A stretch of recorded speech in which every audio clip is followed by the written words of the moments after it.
Oke, selamat pagi, selamat siang, dan selamat malam buat kita semua.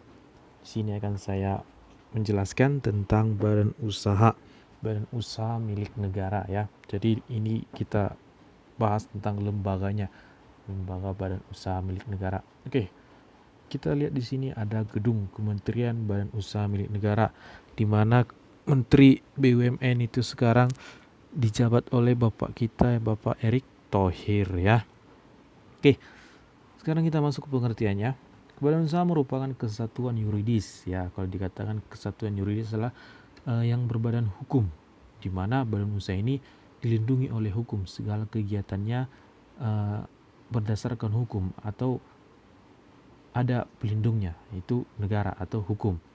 Dan ekonomis, nah, kalau dikatakan ekonomis tentu yang bertujuan untuk mencari laba atau keuntungan ya. Keuntungan disebut juga dengan profit ya, profit. Oke, kemudian kita masuk yang namanya badan usaha berdasarkan lapangan usahanya. Yang pertama itu ada dikatakan ekstraktif. Kalau ekstraktif adalah yang mengambil langsung dari alam tanpa mengolah terlebih dahulu. Contohnya minyak bumi. Minyak bumi kan langsung diambil dari alam tanpa diolah terlebih dahulu. Gitu dia ya. Kemudian masih banyak contoh ekstraktif, pertambangan, batu bara, dan lain sebagainya. Kemudian dia ada agraris yaitu kegiatan yang mengolah alam ya, atau yang mengolah tanah. Contohnya adalah pertanian gitu, pertanian. Kemudian ada sektor industri, yaitu industri kegiatan yang mengolah bahan mentah menjadi barang setengah jadi dan barang jadi gitu ya. Kemudian ada sektor niaga atau sektor perdagangan. Kemudian yang terakhir adalah sektor pelayanan atau sektor jasa. Contohnya guru, polisi, dokter, dan lain sebagainya. Ini dia, berdasarkan lapangan usahanya ada 5, ekstraktif, agraris, industri, niaga, dan pelayanan jasa. Oke, sekarang kita masuk berdasarkan kepemilikan modal ya. Dari mana modal dari badan usaha ini? Jadi jenis-jenis badan usaha itu ada 3, yaitu badan usaha milik negara, milik daerah, dan milik swasta ya. Jadi kita bahas yang pertama itu badan usaha milik negara. Menurut Undang-Undang Nomor 19 Tahun 2003, di mana seluruh atau sebagian ya, seluruh atau sebagian berarti bukan sepenuhnya milik negara, tapi ada juga milik swasta gitu ya. Di mana tentu modalnya itu harus lebih banyak dari negara gitu ya. Di mana yang bertujuan, yang pertama itu penyediaan barang dan jasa yang bermutu tinggi dan memadai bagi pemenuhan masyarakat. Jadi negara di sini menghasilkan barang atau produk-produk yang bermutu tinggi untuk memenuhi kebutuhan masyarakat. Contoh produk dari negara itu salah satunya adalah PLN, listrik ya. Kemudian apalagi bahan bakar minyak itu yang diolah oleh Pertamina. Oke. Kemudian kalau dari sektor jasa salah satunya adalah dari sektor keuangan seperti BRI, BNI gitu ya. Kemudian yang selanjutnya mencari laba. Mencari laba disebut juga dengan profit atau keuntungan ya. Setelah pemerintah menyediakan barang dan jasa, tentu dia akan memperoleh yang namanya laba. Kemudian memberikan bimbingan dan bantuan bagi masyarakat. Jadi negara membantu masyarakat yang kurang dalam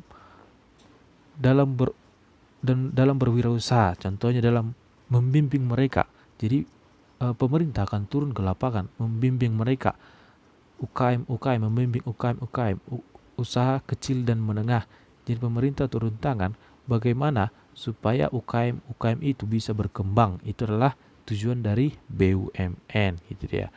Kemudian sebagai sumber penerimaan negara. Oke, dikatakan di sini sebagai sumber penerimaan negara ya tentu ya. Jadi laba BUMN dikatakan itu merupakan salah satu pendapatan negara dalam menyusun nanti APBN. Itu APBN. Nanti APBN, APBD kita akan belajar di kelas 11 nantinya ya. Kemudian bentuk-bentuk BUMN. Capek juga ngomong gini ya. Oke, tetap fokus ya aku. Tak fokus.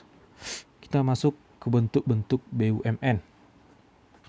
Bentuk-bentuk BUMN ada 3 itu. Nanti kita bahas satu-satu. Yang pertama itu ada Perjan ya. Perjan itu perusahaan jawatan. Jadi tujuannya ini adalah untuk melayani masyarakat. Jadi dikatakan melayani tentu tidak mengambil yang namanya keuntungan. Tetapi sekarang ini Perjan ini sudah dihapuskan. Sudah dihapuskan oleh negara. Oke.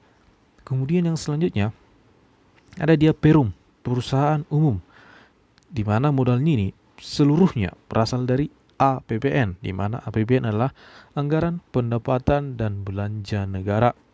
Untuk lebih dalam masalah APBN nanti kita bahas di kelas 11 seperti yang saya katakan tadi, di mana tujuannya itu untuk melayani dan mencari laba. Ada 2 di sini ya, melayani dan mencari laba. Di balik dia melayani, di sampingnya dia juga ada mencari laba.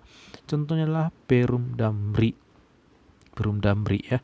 Kalau kalian pernah ke bandara, tentu kalian ada yang naik Damri, ada yang naik mobil pribadi atau lain sebagainya. Tapi sering itu ada yang namanya Perum Damri, perusahaan umum ya. Kemudian Perum Percetakan Uang Republik Indonesia atau disebut juga dengan Peruri ya, Peruri. Kemudian Perum Pengangkutan Penumpang Jakarta. Ini seperti Perum Pengangkutan. Jadi ini seperti bus Transjakarta yang ada di Jakarta gitu ya. Kemudian ada 3, yang nomor 3 adalah Persero. Modalnya terbagi dalam saham ya, saham. Kita sudah belajar yang kemarin tentang pasar modal, di mana balas jasa saham adalah dividen, di mana paling sedikit sebesar 50% ditambah 1 milik negara dan sisanya milik oleh swasta ya. Berarti 50 minimal ya, 51% perusahaan itu sahamnya atau hartanya itu milik negara, sisanya milik swasta. Jadi kalau Persero ini lebih sering pada perusahaan-perusahaan terbuka. Jadi kalau kalian pernah lihat PT BRI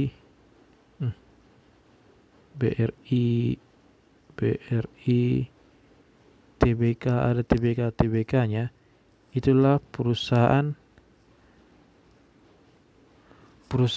yang menjual sahamnya kepada masyarakat. Dia ada TBK-nya ya. Itulah dia bentuk-bentuk Persero.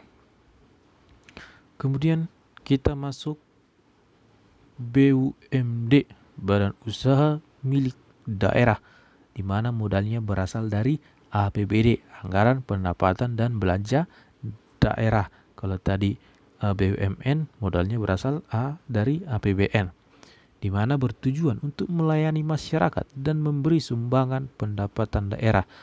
Memberi sumbangan pendapatan daerah itu maksudnya memberi sumbangan kepada negara. Contohnya PDAM, Perusahaan Daerah Air Minum.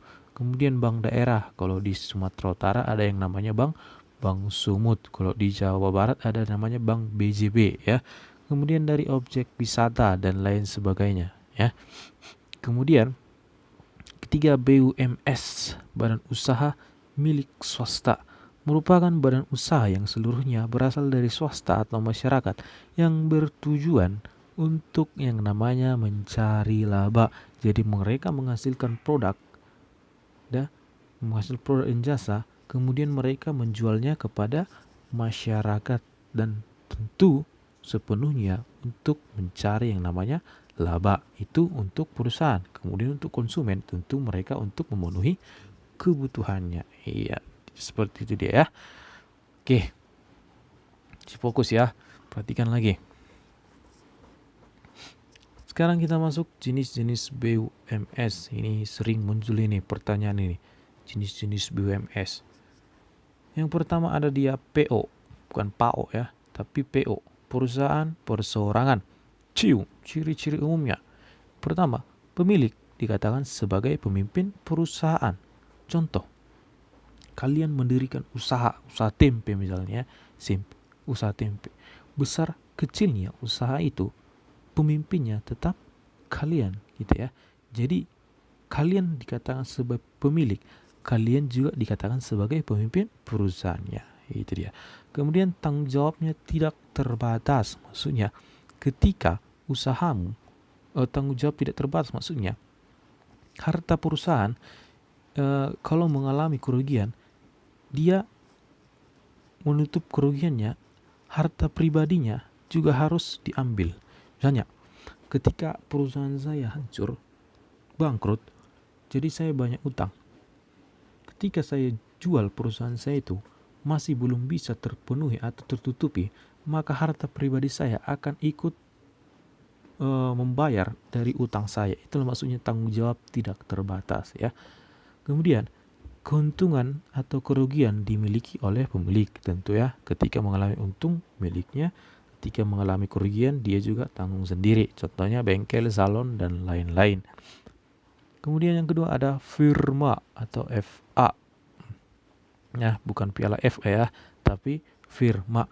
Ciri-ciri umumnya itu menggunakan nama bersama ya, menggunakan nama bersama. Misalnya ada perkumpulan kawan-kawan, misalnya ada 3 orang, jadi misalnya mereka menggunakan firma mereka itu dengan nama bersama atas kesepakatan bersama gitu ya, bukan harus singkatan nama, tapi itu atas kesepakatan bersama gitu ya.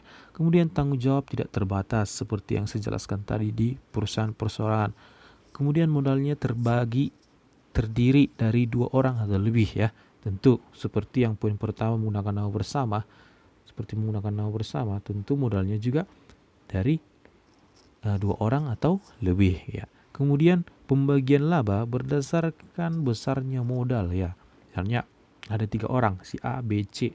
Kemudian si A menyetorkan 1 juta, si B 2 juta, si C 3 juta.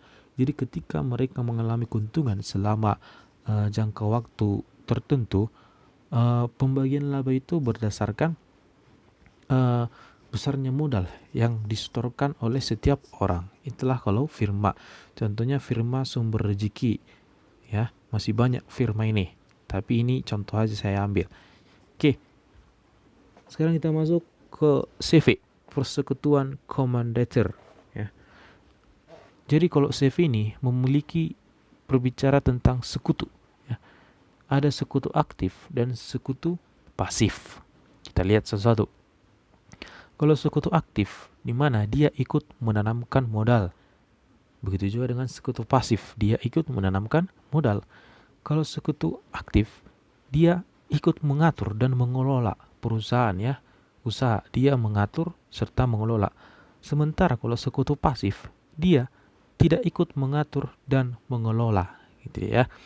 Jadi sekutu pasif ini hanya menunggu hasil dari modal yang ia tanamkan gitu ya. Jadi ketika perusahaan itu rugi, dia hanya rugi sebatas modalnya. Oke, bisa kita lihat di tanggung jawab tidak terbatas. Saya sudah jelaskan tadi ketika mengalami kerugian. Kalau sekutu pasif, tanggung jawabnya terbatas. Ya, seperti yang saya bilang tadi. Ketika perusahaan itu mengalami kerugian, sekutu pasif hanya mengalami kerugian sebatas modal yang disetorkan. Dia tidak ikut membayar kerugian kalau perusahaan belum bisa melunasinya. Jadi dia hanya mengalami kerugian sebatas modalnya saja. Tapi kalau sekutu aktif berbeda. Hartanya juga akan dikorbankan untuk menutupi kerugian dari perusahaan tersebut. Itu dia ya, bisa dibedakan ya, aktif sama pasif. Kemudian ada PT, perseroan terbatas ya. Kalau PT ini modalnya berasal dari kata sero atau saham ya, saham. Kita sudah belajar pasar modal kemarin. Kita lihat jenis-jenis PT. Pertama itu PT terbuka ya, ini dia, menjual sahamnya kepada masyarakat. Contoh PT Gudang Garam, PT Unilever Tbk, kemudian PT Bank Rakyat Indonesia Persero Tbk gitu ya. Jadi bedanya di sini, kalau dia tidak ada Persero, itu badan usaha milik negara. Tapi coba kita lihat PT Gudang Garam ini, dia tidak memiliki yang namanya Persero. Berarti dia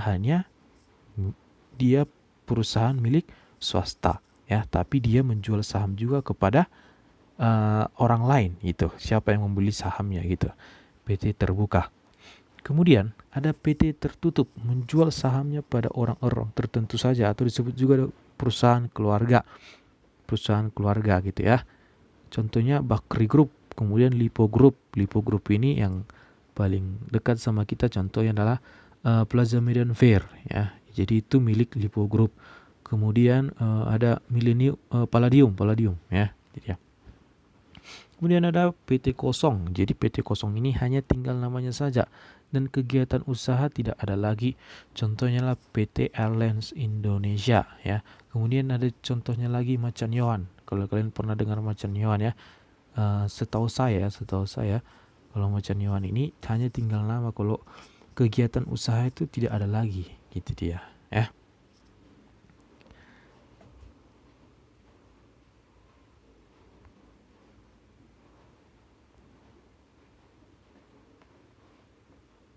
Oke, sekian materi kita tentang badan usaha. Ketika kita masuk nanti, saya harap semua itu sudah ada di catatan masing-masing dan kita akan langsung ujian ulangan harian ya. Jadi diperhatikan bagus-bagus. Kalau ada yang ingin ditanya, silakan di chat saya secara pribadi ya. Sekian dan terima kasih.